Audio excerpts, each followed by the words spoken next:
This is a 700-year-old sword. That $40,000 generationally treated razor sharp piece of steel. Yes, it's shiny.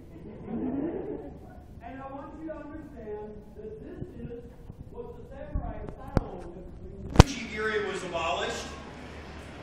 They discovered that rice straw, if you take rice straw, gather it into bundles, tie it off with these authentic 16th century rubber bands.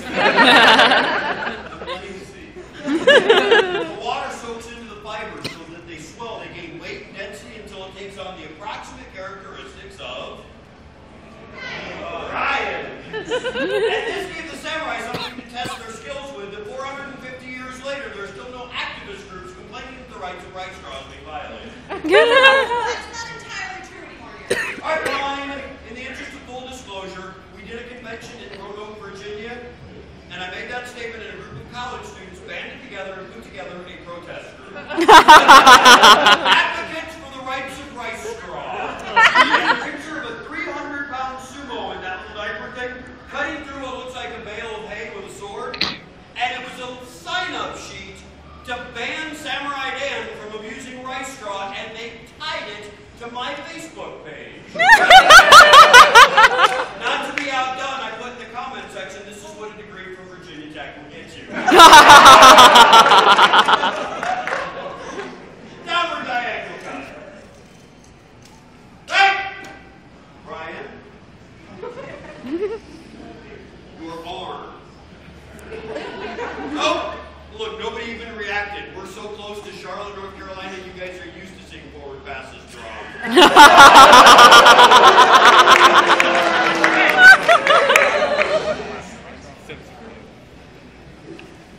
The worst part is just when we left our room, the Cardinals had just scored. They're winning 14-10.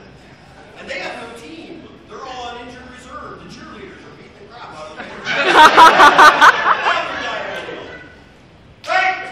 Now the samurai didn't just cut down, they also cut back up. This cut was harder to perform on the battlefield, but it was really hard to defend against. And as luck would have it, samurai armor was designed to protect from the top down.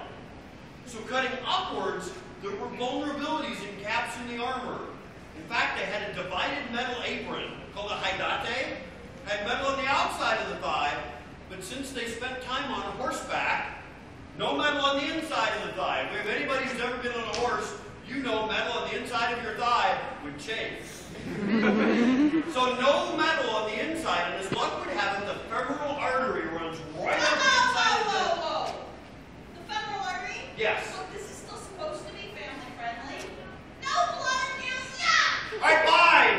If you take the big shiny sharp thing and you slam it to the inside of someone's leg, bad things will happen! Sensors. Upward diagonal. Right! Anybody else want a piece of Ryan?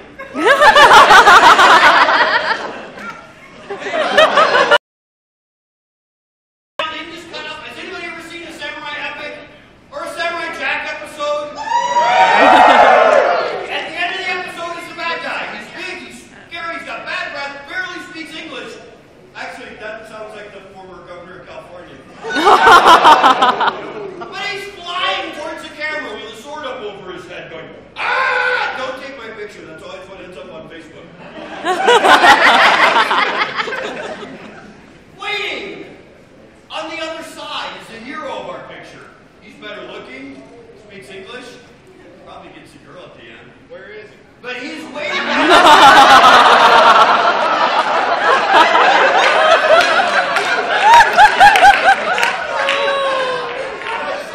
Well, last night he was in bed with your mom.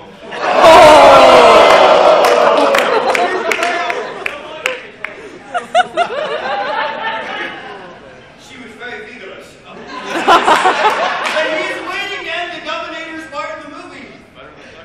I mean the bad guy. When he lands by cutting him in half. So! Just a little off the top. And for those detractors in the audience, I also performed circumcision.